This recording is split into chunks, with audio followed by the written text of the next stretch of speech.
All right, so Mango, Mm-hmm. tell us, in your opinion, is it easier or better to fall in love in your head or in your heart? Whew. Man, when I was like maybe 12, my uncle Javier, he told me one time, he's like, hey man, in the future, if you ever bring home a girl and stuff, he's like, don't tell me um, how many languages she reads or like how smart she is or this, like all this other stuff is so extracurricular. He's like, all I need to know is one thing: do y'all get along or not? He was like, because if y'all get along and y'all are good with each other, that's all that matters. All that other stuff is bonus.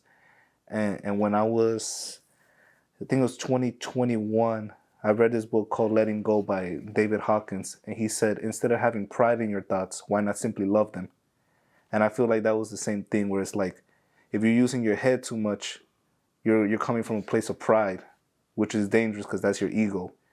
But if it's just, I love this person and it's hard, I just enjoy, you're more secure, you're more your ego won't take over later, you know. So yeah, your heart. Man, I remember Amir Suleiman, his album really impacted me. He has so many bars. And I remember one of the bars that was insane. He said, I used to be scared of getting my heart broken, but now that it's been split open, I ask myself, why would I ever want it closed? He's like, can you drink from the coconut without striking it? Like, can you smell the aloe wood without lighting it? He was like, there's beauty in just breaking. And he was like, so yeah, heartbroken. If it leads to an open heart, that's everything. And that completely changed how I view every heartbreak in life. And I'm thankful for every single one, because that's leading me to that open heart. Tell us about the women in your life that impacted you the most. By far, the two women who have impacted me the most in my life is Wyann Vaughn and Marlena Evans, who professionally goes by Rhapsody. They, since 2017, both of them, since 2017, have been an important part of my life. And over the years, we just kept getting closer and closer.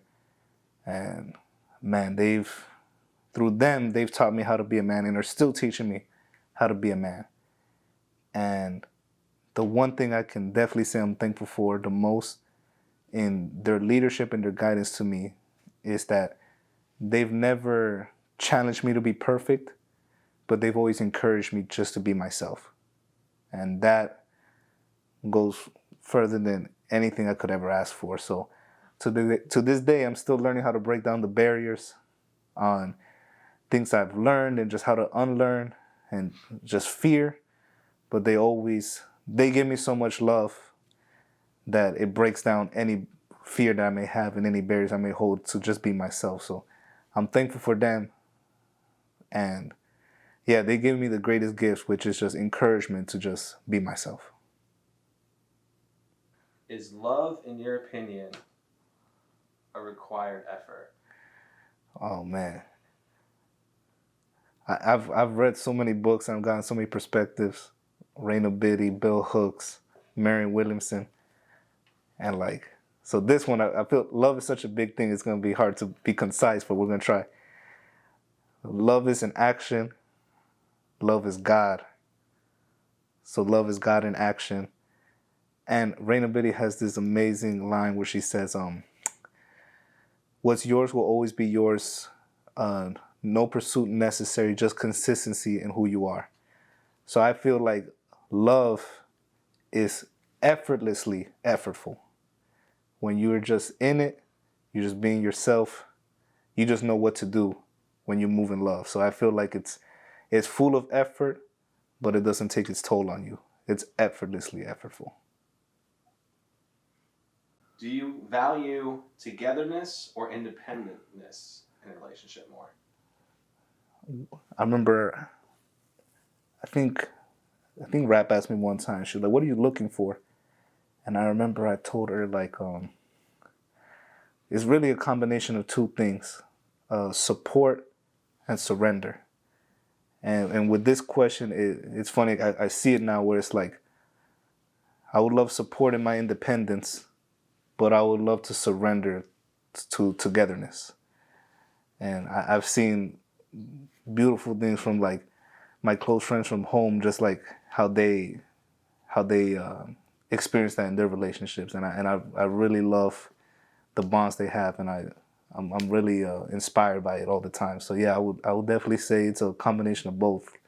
Support my independence, but I would love to surrender to togetherness and just feel that peace. In 2020, I remember I called Wan, who I call my big sister, and I was like, I was just venting to her about something that left me a little heartbroken, and I remember she told me, she's like, you gotta cry.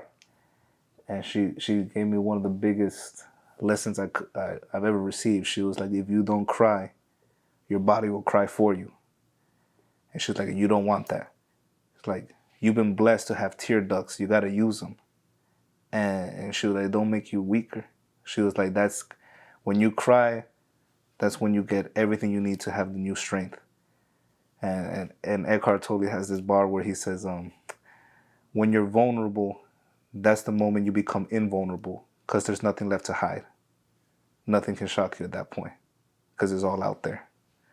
So yeah, I'm definitely just a proponent of vulnerability, and as tough as it may be, and letting it all out, tears, everything. So yeah, we gotta be vulnerable.